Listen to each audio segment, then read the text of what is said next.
Welcome, everyone. I'm Immad Akhund. I'm the CEO and co-founder of Mercury. Today, we're talking about crisis management. There's lots of, as an entrepreneur, there's lots of big and small crises, unfortunately, very often. I think we thought it would be interesting to get together a great panel to talk about how to deal with crisis when it comes to external parties, customers, press, and internally with employees and VCs and things like that. So we have Amanda Duckworth, who's the SVP of Corporate Reputation at Outcast. Outcast, for people who don't know, is pretty much the best PR firm in the Valley. Amanda has been doing reputation management, expert in building this stuff for a long time. She was... Don't put the numbers to it. Yeah, I don't know how long exactly. She said she could talk openly about the Airbnb crisis in 2011. So I'm going to talk to her about that. I'm sure there's a good story there.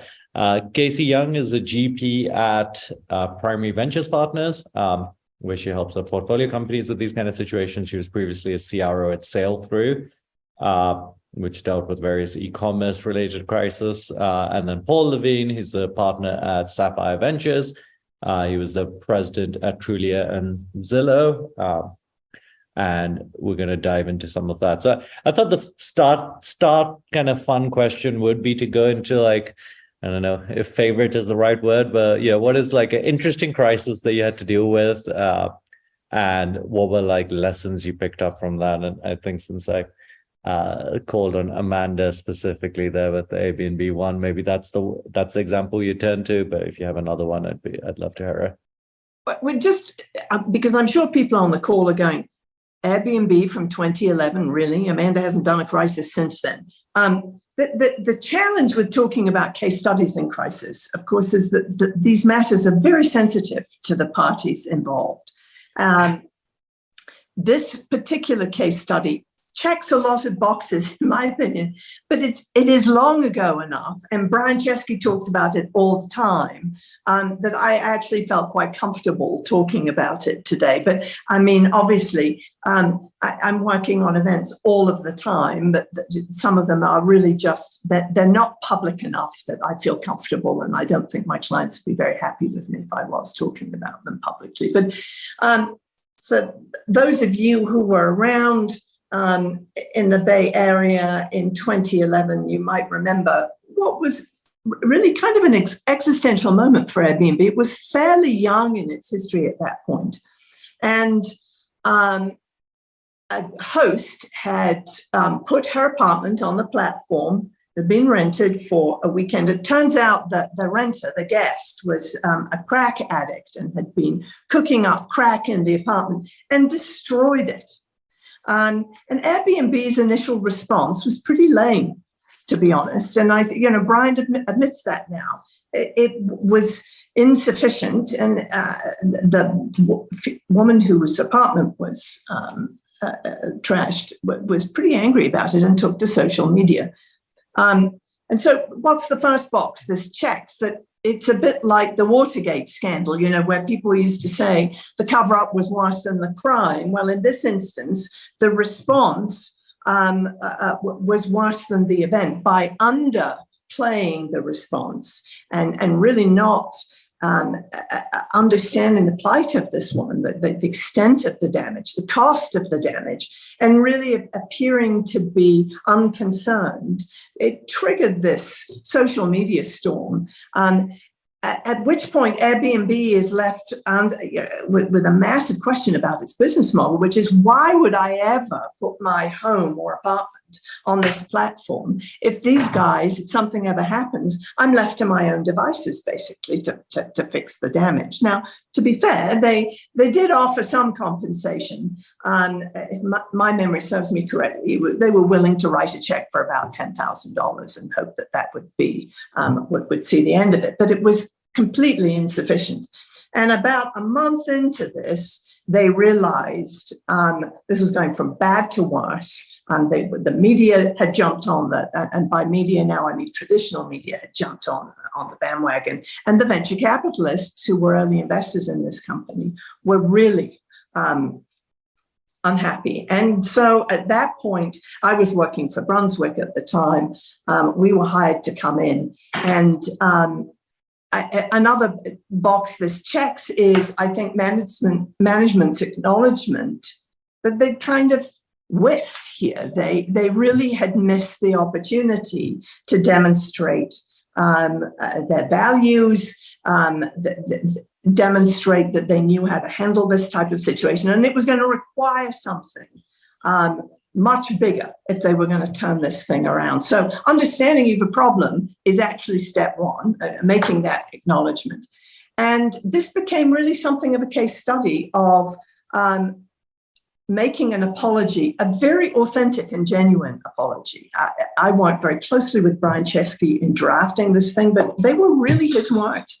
And he knew the company had made a major misstep. So one, very profound, authentic apology. It required something more, though, than just a PR exercise. Sometimes I think these apologies that get dismissed as words are cheap. It's some person in the public relations department has written them. But I think Brian knew there was a problem with the business model.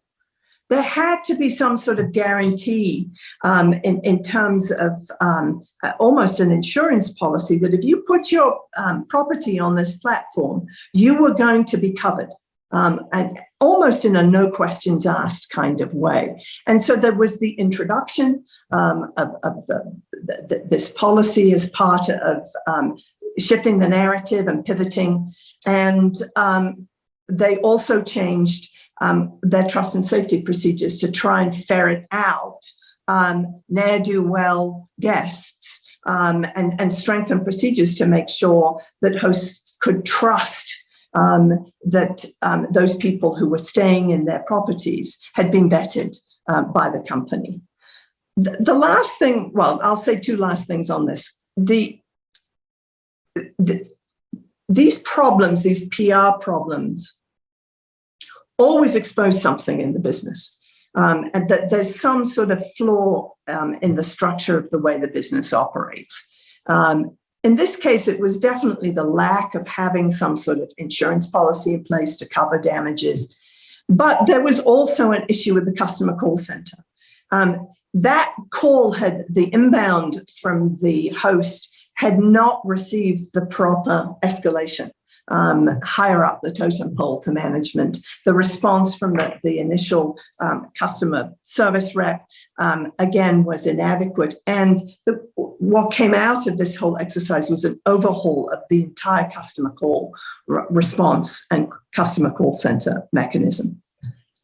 Last thing is, in the briefing, I think someone, you had asked, is a crisis an opportunity? And the answer is yes.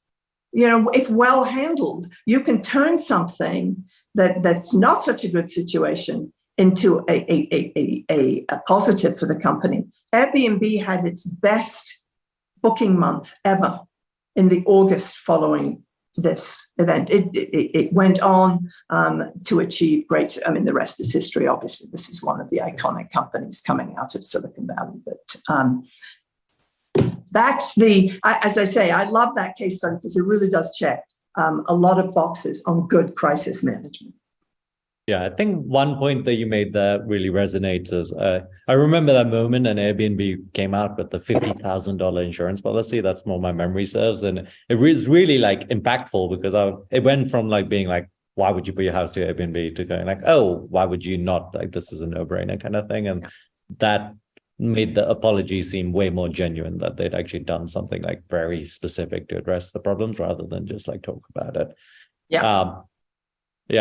I guess, Casey, do you want to go next? Sure. It's Cassie. So let me share. I agree with what Amanda said around the recency scenario of a few of these examples. So I'm actually going to rewind a couple of years ago to when I was still on the operating side before coming to the venture world 3.5 years ago. And so my story is going to build up to Thanksgiving weekend 2019, but I'm going to take it back even a step further because I'll tell you what I thought was a crisis and then what I really realized was a true crisis. So I was the chief revenue officer of a company called Sailthru that is personalization technology for marketing teams, and 70% of our customer base was e-commerce and retail. And so as CRO, I looked after both our pre-sales and our post-sales, including our customer success function. I say I was going to take you a little further back because along the way, so one of the core functionalities of Sailthru's product was that we sent these brands emails, right? So if you received an email from, Rent the Runway or Fandango, was powered by Sailthru. Over the course of the years, we had a couple little blips, right, with outages or issues, one of which was Hallmark was a client of ours, and we had a systems issue on Mother's Day, right? And I can recall someone from Hallmark saying to our team, like, literally, you don't F with people's moms, right? Like in terms of their, frustration with what happened. And to Amanda's point, what we learned from that one, and I'll get into like the real crisis in a moment here, was there's always some type of business realization that comes from that. So what came out of the Hallmark example, it was the need for a very, very robust client sensitivity calendar, right? To know the key dates that were impacting different customers, right? And to make sure we planned accordingly. So to that end, knowing that such a huge part of our customer base was concentrated in e-commerce and retail, we were in a code freeze for basically the last 8 weeks of the year, right? Black Friday is the Super Bowl for email marketers, right? So that was certainly part of the code freeze. But even a step further, we had over the years instrumented these war rooms where we were monitoring volume going out the door, et cetera. Fast forward to Thanksgiving weekend 2019, and I remember this moment so clearly.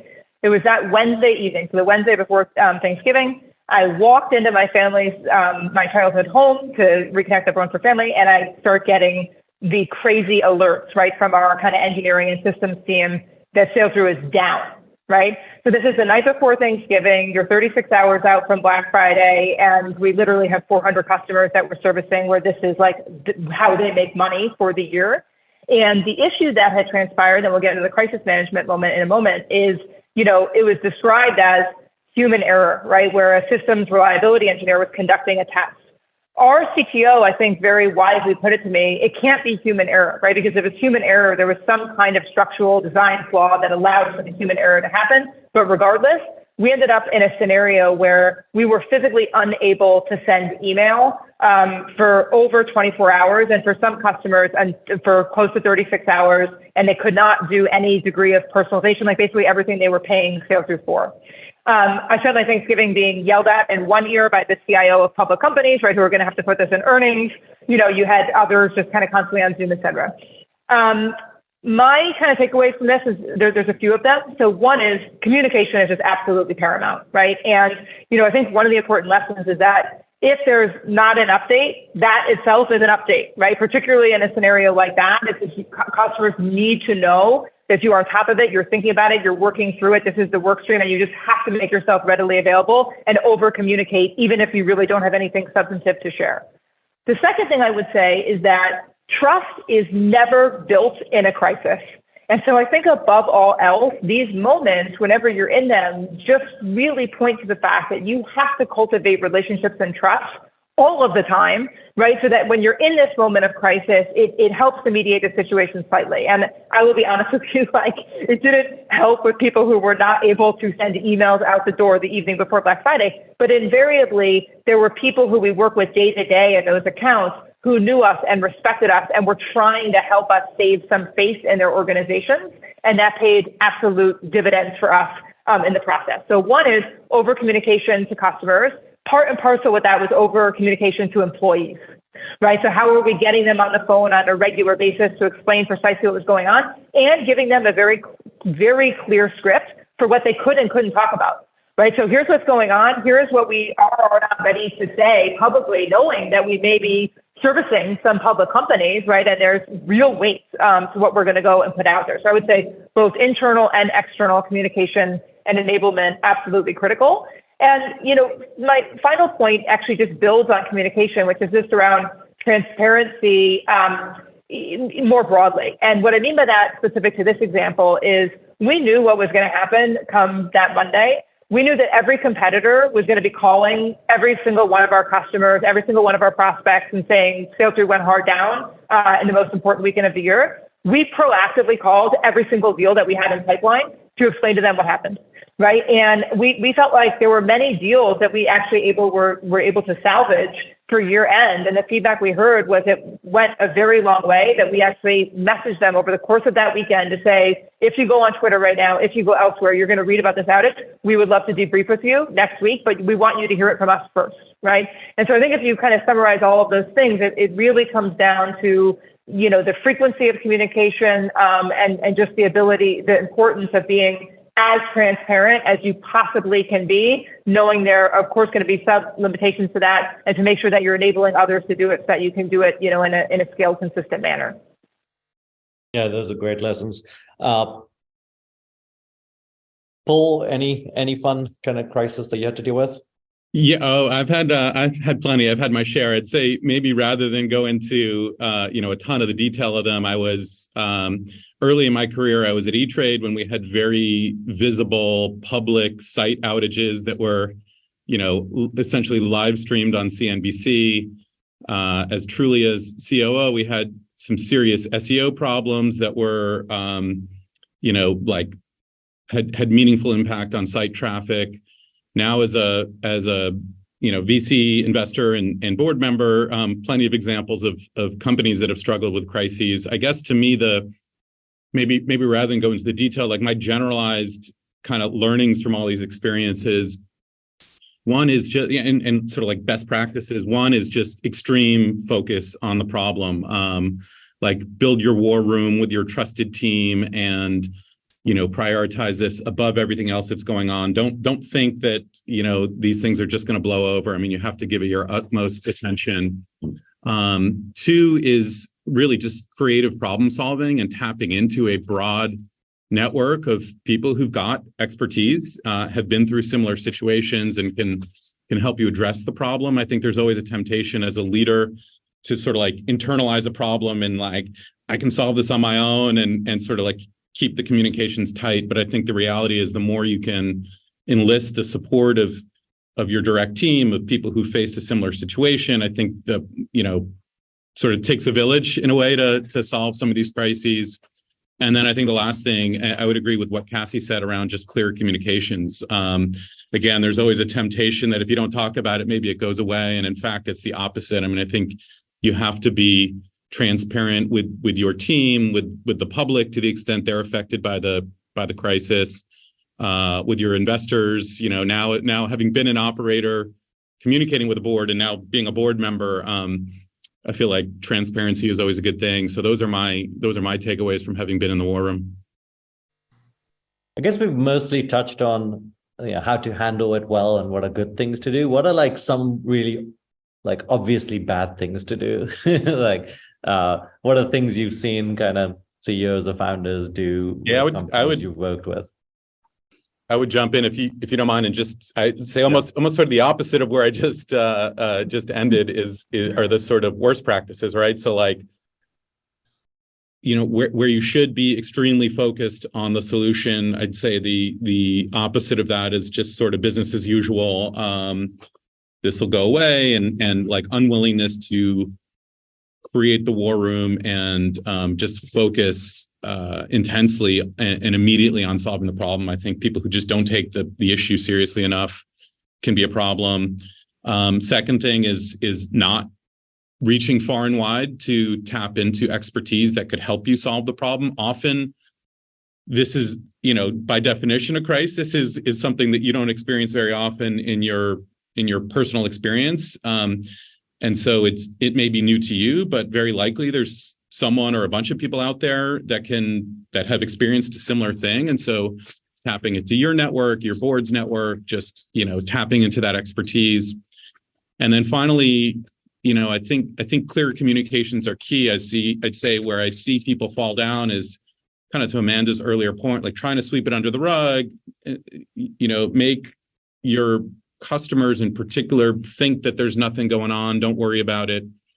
I think, in fact, best practices are the opposite, and to just communicate broadly and clearly about what's going on, own the issue, control the dialogue. And I think if you avoid that and hope by minimizing a situation it goes away, I think that's where you get into trouble.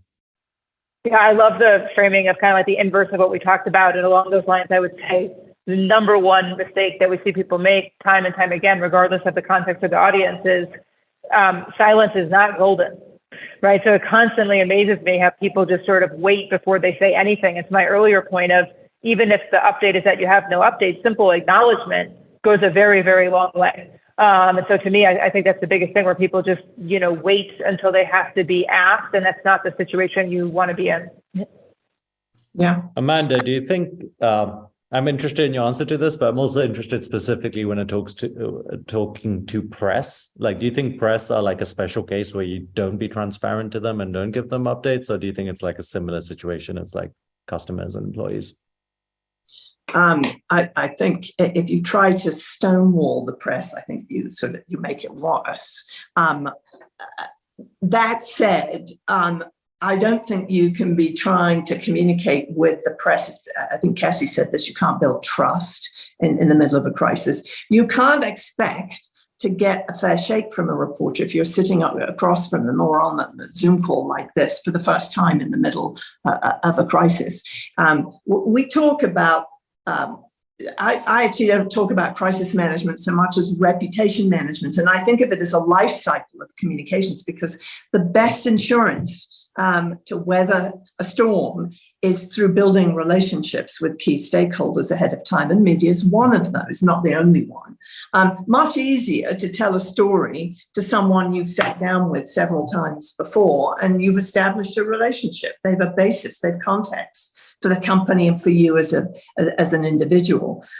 So I think it's tough to deal with press without the existence of those relationships. That said, I hear this all the time. Well, we're never going to get a fair shake from the press. They're always biased. It sells. It gets more eyeballs to a story if they take the opposing view the company's trying to peddle. And there's some truth to that. So my advice to clients is always, look, I think you can't ignore the press. You have to work with them, but own your own narrative through owned media and make sure that you're dealing directly with your key stakeholders, in which the narrative is in your words with your facts. And so you've a basis of being able to tell your own story directly to the people that you care about. I wanted to zoom in on like one particular type of crisis. I guess I don't know if this would qualify as a crisis, but it feels like externally it can, which is layoffs. I think there's a lot of companies that have to deal with layoffs, especially right now. Often actually, the external comms they do seem pretty bad. So like Amanda, you said earlier that apologies are hard to pull off. And what is it about layoffs that seem like the comms often come off particularly disingenuous, and how would you advise people around those? So I think one of the and it actually relates back to your prior question, which is what are the mistakes people make? In the context of layoffs, one of the things I see companies doing, which I really do think is a mistake, is trying to bury the lead with a lot of good news about how well the company's doing. And it sort of begs the question, well, if the company's doing this well, why are we making layoffs? So I think you just have to, it's about owning the moment. And it's on, I think most companies, most management teams I work with really feel the burden of making layoffs.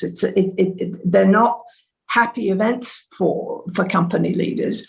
And so it's owning that this, there's some sadness about having to make these layoffs, acknowledge the contributions of the people who are leaving, to the extent that you can talk about the support that you're providing those employees who've been laid off, severance package, counseling to find other places of employment, but focusing, keeping it short and sweet. I hate these Bibles of communications and around layoffs, because again, it feels like you're just trying to hide the bad news. Straightforward, short, to the point with some gratitude to those people who've played an important role at the company. And also those who will be left, who remain, because for some of those people, the individuals being terminated, they were friends, they were colleagues. So some understanding that they too need some time to understand this. I mean, I think it's appropriate to remind people about the strategy of the company and where you're going, but it needs to be handled skillfully so that it doesn't sound like you're whitewashing it. Oh, everything's fine. Yeah, we're laying off 1,000 people, but really everything's just fine and dandy.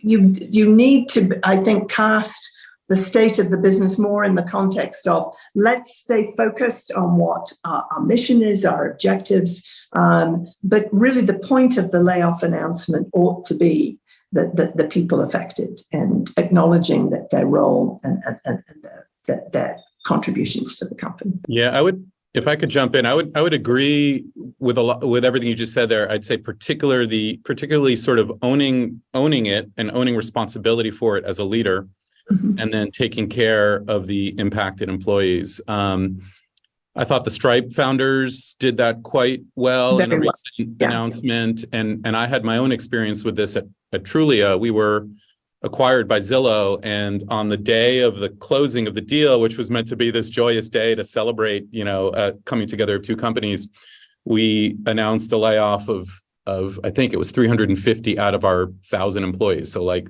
massive. So by definition, it made the day, pretty bittersweet.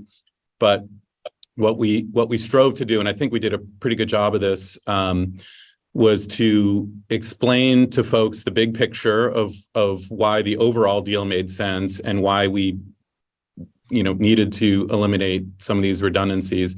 And then we worked so hard to take care of the employees that were impacted. We held a job fair, literally something that we put together where we invited, other employers to come and meet our awesome candidates. We reached out to our personal networks to try to, really work hard on behalf of employees. And I think people really felt that. It felt, it doesn't take away the sting, but it makes you feel more supported. And I think really helps people respect the leadership. So I agree with everything you said, Amanda. And I would just plus one all that, agreed. And Paul, you mentioned Stripe. That's the company that in recent times immediately came to mind for me as well too. I think Shopify is another good one. And I think one thing that you saw from both sets of founders there was just a tremendous degree of humility as well, right? When they sort of came to the table and said, hey, these were some of the assumptions we made, right? When we touted that very aggressive business growth, right? And our ability to hit plan. Here's where we were wrong, right? And then it does sort of pivot into everything that we discussed in terms of it really having a very, material impact on the employees themselves. But I love what Paul mentioned in terms of, doing whatever you can to help those employees. I'll tell you, I think one of the interesting things now sitting on the venture capital side is, how do you leverage your investors to help those employees, right? So I know we have portfolio companies that are doing layoffs, but we're very regimented about going to the founders and the management teams to say, let's understand who was impacted, right? Let's immediately try to map that to other needs in the portfolio if those are people who are well respected. And so I think there's a number of different forums and formats that can take. But, I think, getting access to people like investors who have access to a number of different companies at once can be a powerful channel for doing that. I feel like one thing that people get wrong is how they tell the impacted employees. There's lots of this. Totally. There's this famous one, I won't call him out, but he did a Zoom call and it was, the whole thing seemed like a mess. I was thinking of that example as well. What the don't do example. Yeah. What would you say are best practices for how it's announced to the employees affected? Yeah, not mass communication by a Zoom call, that's for sure.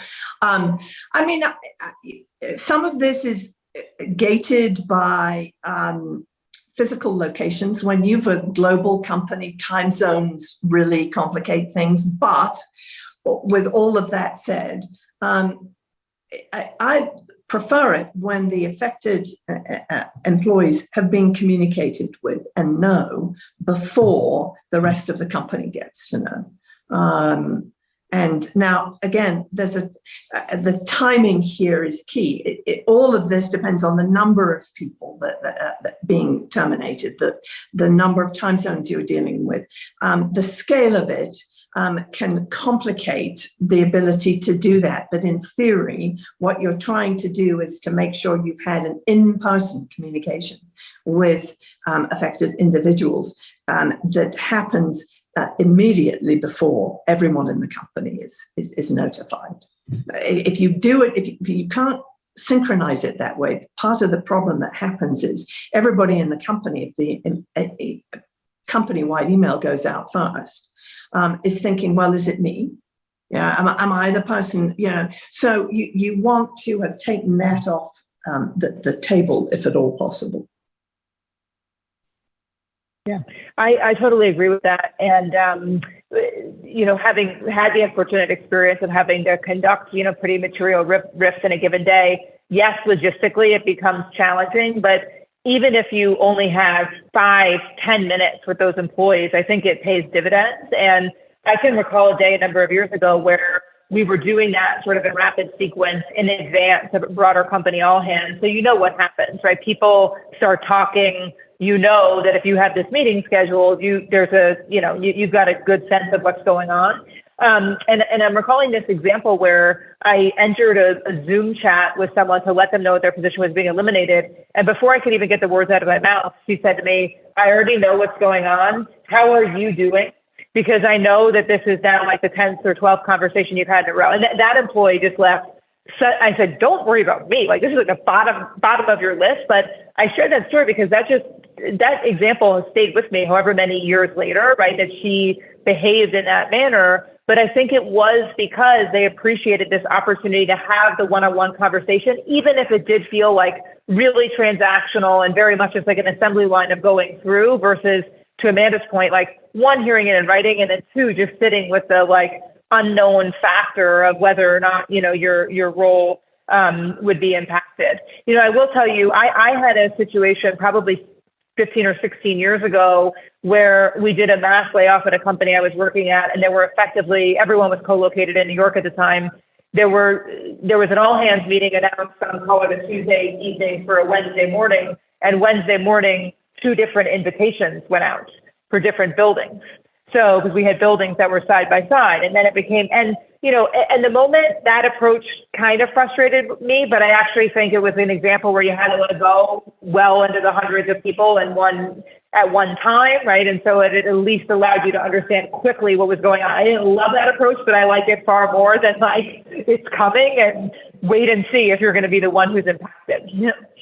I think one of the tricky things in the startup world is like everyone's kind of selling this like future idea, right? Like it's like you're going to grow, you're going to be this big deal and blah, blah, blah. And like, I think layoffs kind of shatter that moment in some ways, right? It's like everything else is mostly like momentum and like, fundraisers are bigger and all of this stuff. So how does one keep kind of existing employees still like bought into like this kind of idea that like, hey, we're building something big and etc., and not make this layoffs kind of thing become like a, kind of a change in narrative and like make sure, how do people like navigate that well? Yeah, I was going to mention, I feel like no discussion of crisis is complete without talking about the Stockdale paradox. I'm not sure if folks are familiar with this story, but James Stockdale was basically a U.S. war veteran who was a POW in Vietnam for I think he was in prison for 8 years and like just a horrible experience, ton of torture and all that. And he wrote a book and sort of talked a lot about how he was able to survive that. And they call it the Stockdale paradox, and it's sort of like this psychological duality of, on the one hand, embracing the current reality of the situation you're in, and on the other hand, continuing to have like a clear, unwavering faith in the successful end game and a commitment to prevail no matter how difficult things are in the moment. And I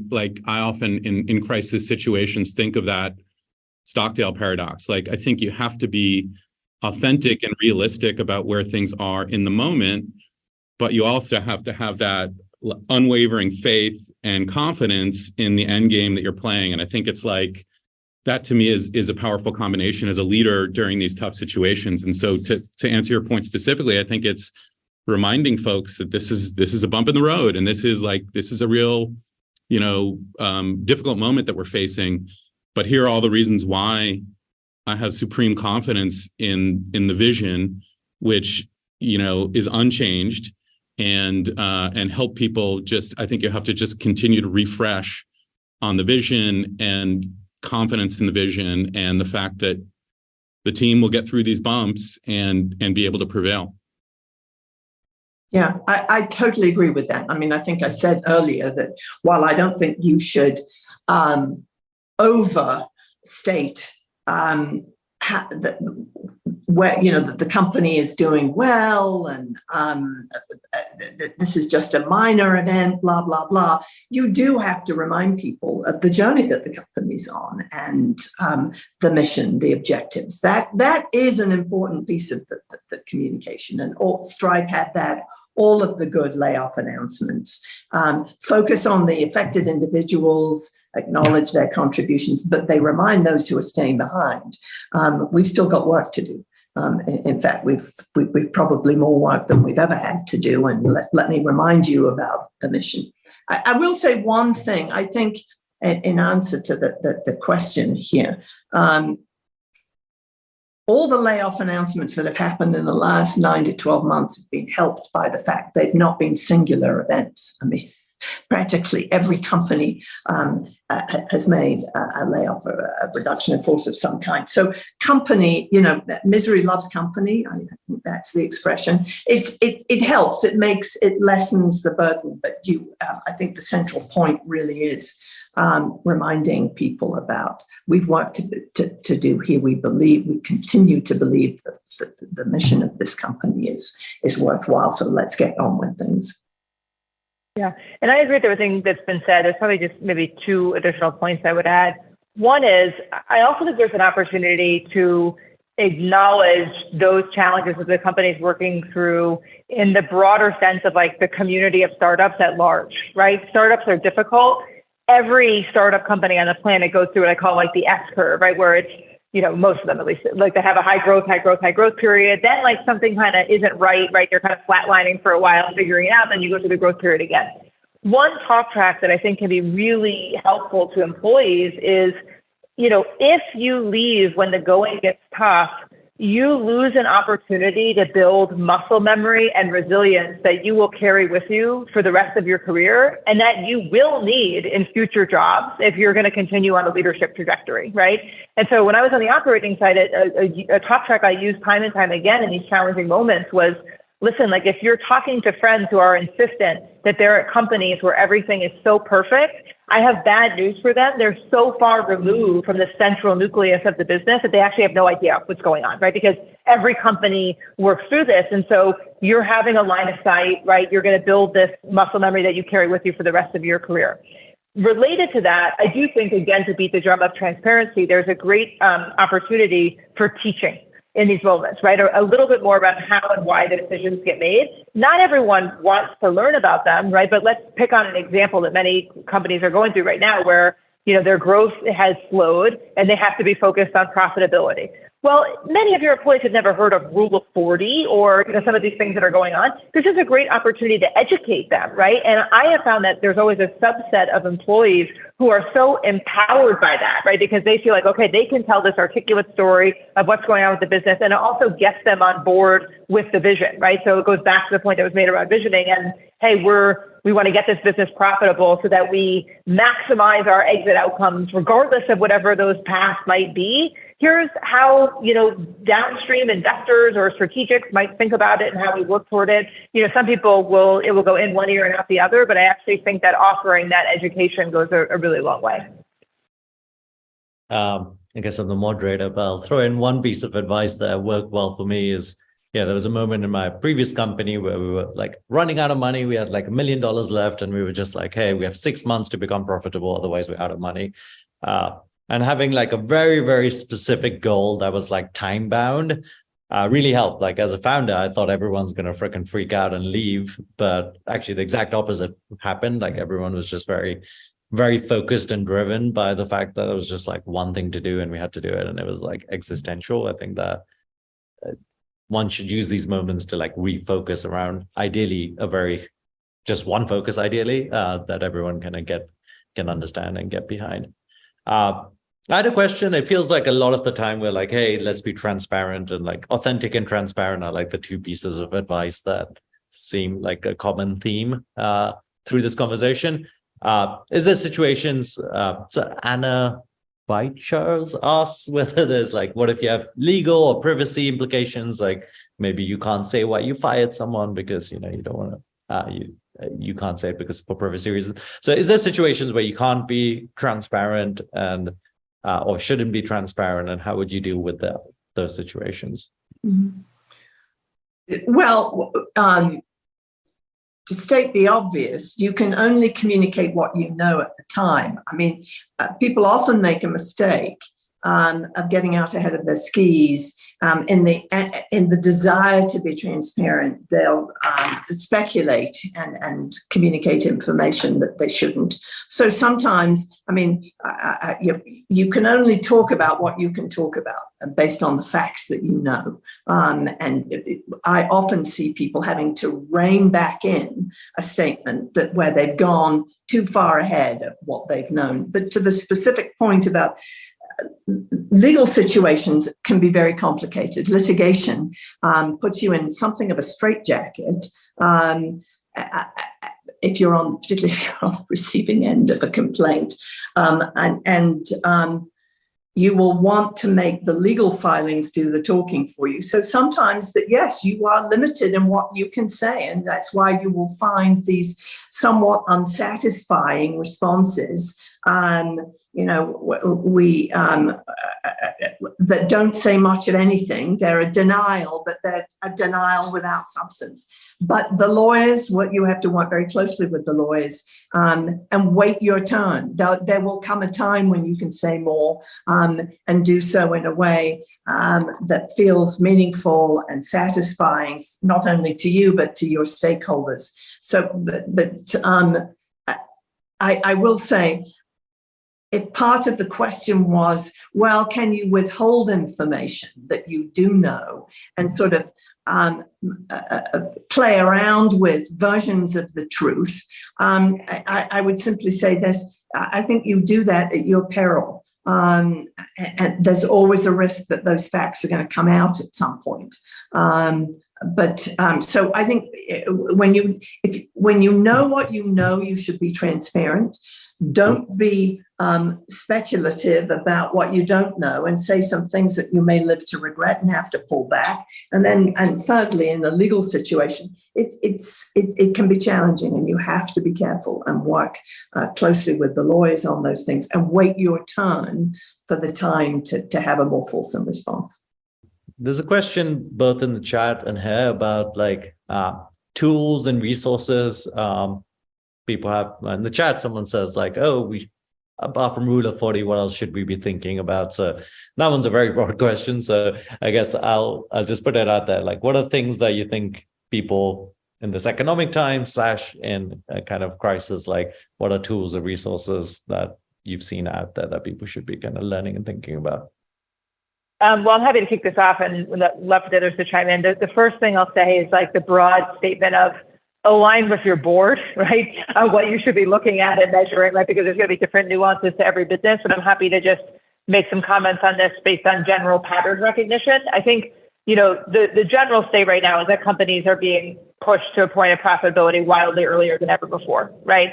And if you break that down, what that means is just getting more efficient, right? Because even if you think about, Series A companies, there's not going to be an expectation necessarily that a Series A company is profitable, but investors are going to want to have a line of sight into how they get there. So to pick on a particular example, we have a portfolio company in the digital health space that had a successful fundraise, in recent months.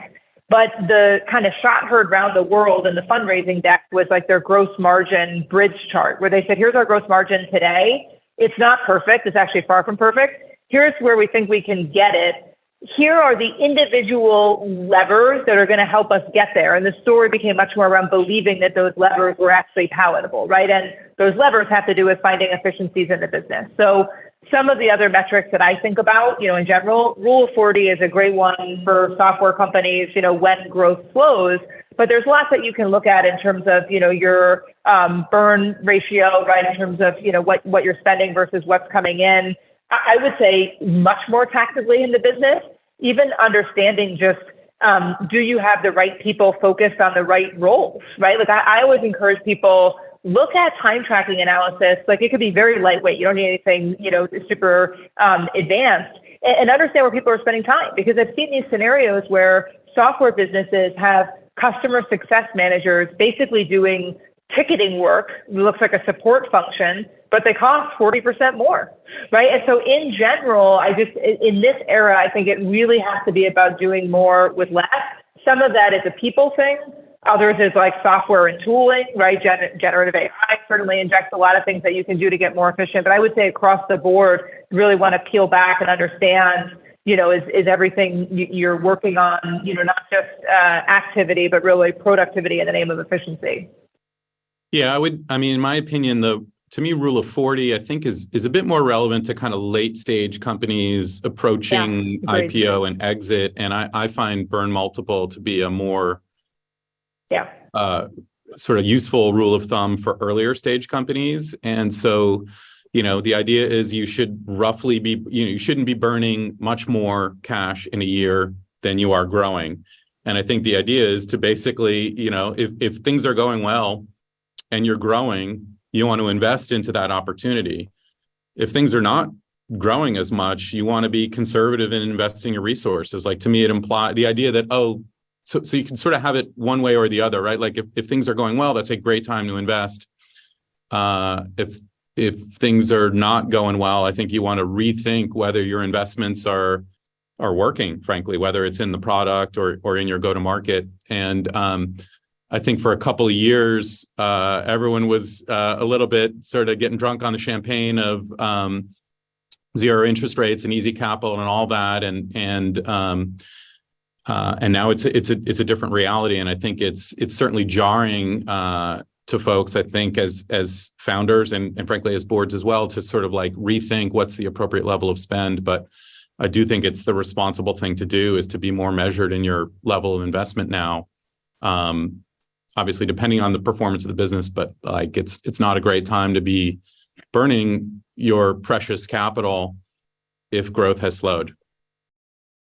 I took when you asked the question about tools, I'm going to take this in a slightly different direction in the context of crisis management, which is, how can you cost effectively prepare and put yourself in a stronger position to manage through an issue. I'm not a big fan of these crisis manuals that companies commission firms to do, and they cost a small fortune, and all they do is sit on a proverbial shelf somewhere, gathering dust. And when something happens, people are running around going, now, was it on page 151 where we find that specific issue? But that said, I do think there's real value in doing a sort of vulnerabilities exercise where leadership of companies sit down and really think through what is it that, and answer the question of what is it that keeps them awake at night. And boards can play a similar role too. I mean, they're obvious boards, given that most of the positions in the startup community are for investors, believe in the company, but they're also very well aware of what the risk factors might be. And just really mapping those out and understanding, well, if this particular issue, if something went wrong here, how would we respond, and do we have the right mechanisms in place? And it can be, I mentioned earlier in the case of Airbnb that there was clearly a weakness in the customer call center, and that's very specific to their business. But we've done a few of these, and it's very interesting because it just spending a little bit of time thinking through that and mapping out where are your weaknesses, and are there some things that you could be doing ahead of time to shore up against those weaknesses? That is not an expensive exercise in terms of dollar cost. It's a time cost, but it's a worthwhile exercise. And you think you can really know your weakness before it's like tested? Like these are like Well, norms generally? You would be surprised. I mean, the way we do it is we interview, we do a lot of due diligence with the leadership team, the functional heads of divisions within the company, the board, and some of these things will come to light that people have just, this has sort of been on my mind, and I know that we would be better served if we did A, B, and C. And so in other words, you don't want to wait for a crisis to reveal that particular issue. And I do think that there are things, people are moving so fast to achieve growth that a few things get overlooked along the way, and those things can be fixed. What was that process called? I'm sorry? So what is this process called when you vulnerabilities analysis. Vulnerabilities analysis, yeah. Sounds pretty good. We should do that, huh? I had a question around kind of social media. Like, do you think it's a good idea for founders and employees to be like fairly authentic and open, especially during these kind of crisis times on social media? Or do you think like everything on social media should be like really buttoned down and like go through the PR team and all of that before it ends up there? I would say, from my perspective, I think I think founders and sort of company handles should be active and communicating during crises.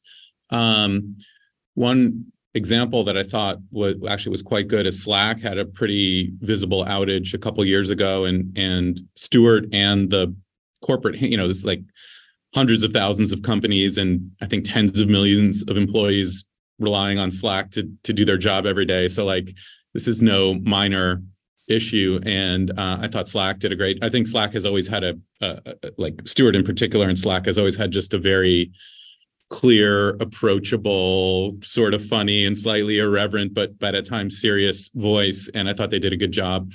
So I think leadership embracing social, I think is important. I think employees, who tend to be a little bit less informed, a little bit more likely to be off the script, a little bit more likely to be off tone is probably not constructive during crisis. And so to the extent you can have a singular voice coming from the founder and or the company during a moment of crisis, I think that's important. I don't think having, a whole bunch of employees each offering their point of view is productive at all. Yeah, I agree with that. I think I said earlier, social media gives you the opportunity to own your narrative. It's not a way of bypassing traditional media, but it helps you engage directly with your key stakeholders, where you can really carry your story to them. But it has to be, I totally agree. You can't have 1,000 flowers blooming here with a different version of the story from different folks. So it's a singular voice, and the leadership will be working with the communications team to make sure that narrative is the one the company wants to own. But I'm all for it. As long as it's within those guardrails of an orchestrated and carefully thought through communications. Notice one thing that can work well is kind of affiliated third parties. Like sometimes as a company, you can't say something, but if your investors out there and they're like helping spread the news and be like a little bit like, oh, I'm involved, but like from the outside, I feel like X, Y, Z. Like I think that can work pretty well, and has worked well in some crises I've seen. Yeah, I would say even more, Immad, I would generalize that even more, which is I think often it's an instinct of founders and CEOs to like sort of keep keep these challenges under wraps. And I think your board can be so helpful. I mean, at a minimum, your board should be trusted relationships, and they should know, anything significant that's going on in the company. And if they don't, that sort of erodes trust. But to me, that's just the baseline. I mean, I think above and beyond that, your board can be very helpful in giving you perspective, in tapping into relevant expertise, in, backing you publicly. And so I would just, if I would just really encourage founders to think of their board as an extension of their team and, a helpful force, and not feel like when the going gets tough, you got to sort of hide what's going on. And in fact, it's the opposite. Like, the more difficult things get, the more you should rely on and enlist the support of your board as a executive. I couldn't agree with that more. Yeah. Sorry. I can agree with it more. You're on the same side of the table, right? Like, they're there to sort of be an extension of the support mechanism.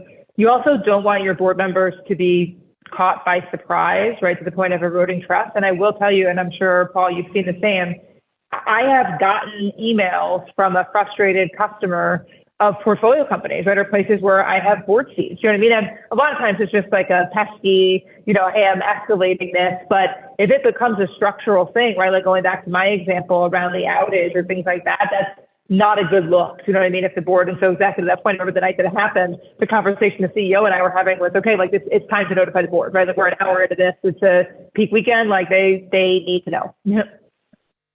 And there are third parties and there are third parties. I mean, one can argue that a board member, of course, is part of the family in some ways. This is an obvious affiliation with the company, but there are some issues where a third-party expert who has no relationship with the company can play a very useful role to provide an objective and trusted opinion on an issue that oftentimes it's harder for the company to be persuasive on. Well, of course you're going to say that.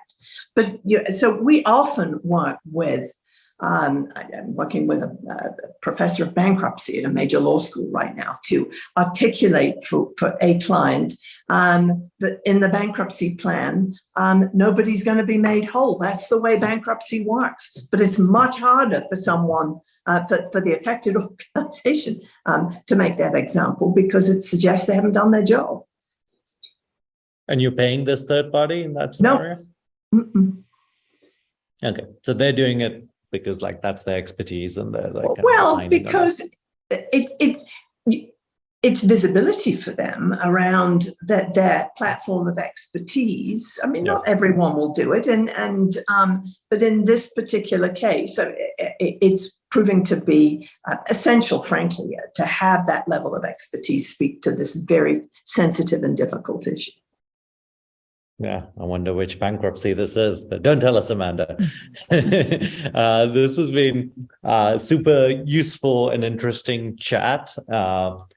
Thanks for taking the time. Our hour is somehow already up. We're going to have this recording out on YouTube and on the socials. Appreciate all of you kind of taking this time and providing your great insights. Thank you very much for having us. Thank you. Yeah. Bye. Take care.